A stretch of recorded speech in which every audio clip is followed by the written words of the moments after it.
Une excitation digne d'une vraie rentrée des classes. Toutes les écoles au Danemark ont rouvert leurs portes ce jeudi. Pour beaucoup, c'est le premier jour d'école depuis plus d'un mois, après que le pays a annoncé la fermeture généralisée de son système éducatif. C'était le 11 mars dernier, pour contenir la propagation du coronavirus. J'ai confiance en l'école, j'ai confiance en la direction de l'école. Pour moi, tout s'est bien passé. J'ai entièrement confiance dans la façon dont les choses sont gérées. Pour limiter les risques d'infection, les enfants doivent rester avec les mêmes camarades de classe en petits groupes de 3 à 5 élèves et passer la plupart de leur temps à l'extérieur. Un flacon de gel hydroalcoolique n'est jamais bien loin. Les élèves sont encouragés à se laver les mains régulièrement. Ils doivent même laver leurs jouets.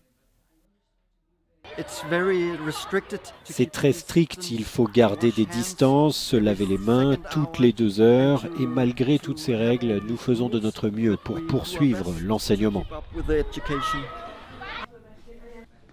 Le pays a connu une baisse continue des admissions à l'hôpital. Plus de 500 personnes atteintes du coronavirus avaient été hospitalisées en mars, mais à la mi-avril, le nombre était tombé à 300. Nous sommes heureux d'avoir pu agir très rapidement, donc je pense que ça nous a donné de l'avance. On a vu que chacun faisait de son mieux et j'espère que cela pourra durer longtemps et que le système de santé va continuer à suivre. Mais certains parents qui estiment que leurs enfants sont utilisés comme cobayes se sont opposés à la réouverture des écoles et ont décidé de garder leurs enfants à la maison. Mais la plupart font confiance au jugement de leur gouvernement. Nous avons contacté un expert dans le domaine, il est médecin mais aussi parent de 3 enfants.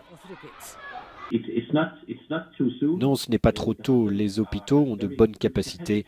La société devrait s'ouvrir davantage, mais c'est une priorité politique d'ouvrir les jardins d'enfants, les écoles ou les travaux, mais il faut ouvrir plus la société. Je suis en sécurité avec ça.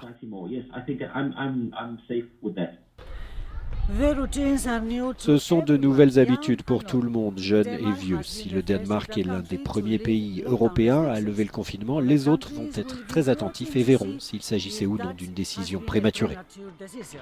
In Copenhague, Euronews, Marisa Ramírez.